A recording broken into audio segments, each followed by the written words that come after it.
Hello everybody. So in today's video I'm going to talk about another really weird and unusual car. But this time I'm almost certain that at least a few of you have heard about it. And the car that I'm thinking of isn't actually a car, it's a truck. It's the Tesla Cybertruck.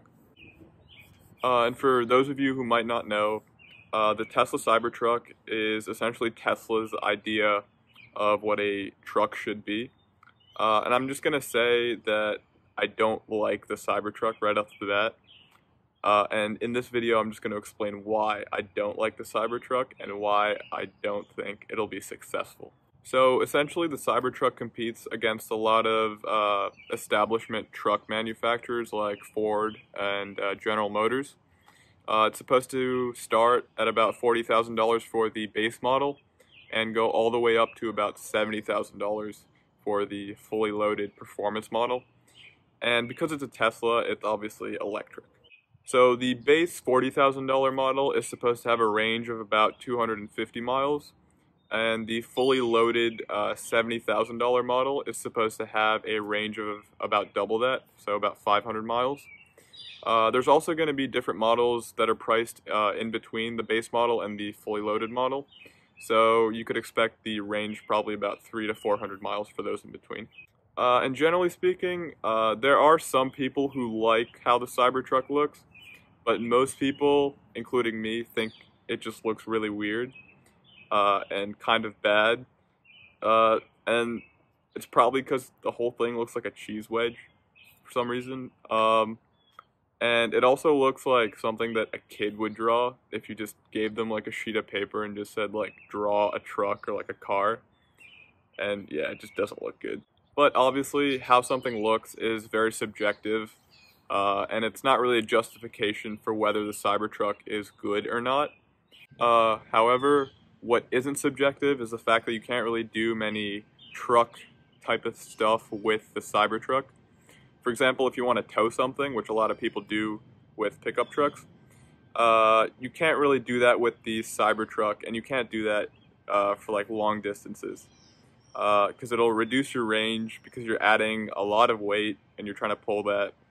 And that kind of begs the question, how are you going to even charge the Cybertruck if you do plan on towing something like long distance, which a lot of people do with gas-powered or diesel-powered pickup trucks. On most other electric cars, Tesla's included, all you have to do is just go to a charging station, and that's about it. It's pretty simple, and you can just charge it in about 20-30 minutes, and you'd be good to go for a couple hundred miles. But if you're towing a trailer for long distances in your Cybertruck and you want to charge it, it's going to get annoying really, really soon. And the reason for this is because Tesla designed their charging stations without thinking about the fact that people might want to tow something in their Tesla, and that's even more true if somebody owns a Cybertruck. So when you want to charge your Cybertruck and you're carrying a trailer, you'd essentially be forced to unhook the trailer and back into the charging slot because just physically speaking, the charging slots aren't big enough to accommodate both a trailer and a truck. So you'd have to spend about 10 or 15 minutes unhooking the trailer, depending on what you're towing, of course, and then wait like 30 minutes to an hour to charge the Cybertruck. So you could theoretically spend like an hour trying to charge this. And if you plan on using the Cybertruck like a conventional gas-powered or diesel pickup truck, it's just not going to be as fast, just primarily because of the charging problem. So what I mentioned is obviously a serious problem, but it pales in comparison, especially when you look at range, and more so if you have like a base model Cybertruck. So according to Tesla, like I mentioned earlier, the base model will go about 250 miles before it needs to be recharged. And just to be clear, that's before you're towing anything. So who knows how low the range could actually go if you decide to tow something heavy, or if you're going uphill, or if you're doing both of those at the same time. So who knows? But this would essentially mean that you would be forced to stop really frequently to charge your Cybertruck. and you might only be able to travel like 1 or 2 hours before you need to recharge again. So you essentially have to stop 1 or 2 hours, recharge, and then go for like another 1 or 2 hours, stop, and then recharge again, and you just be like doing this over and over.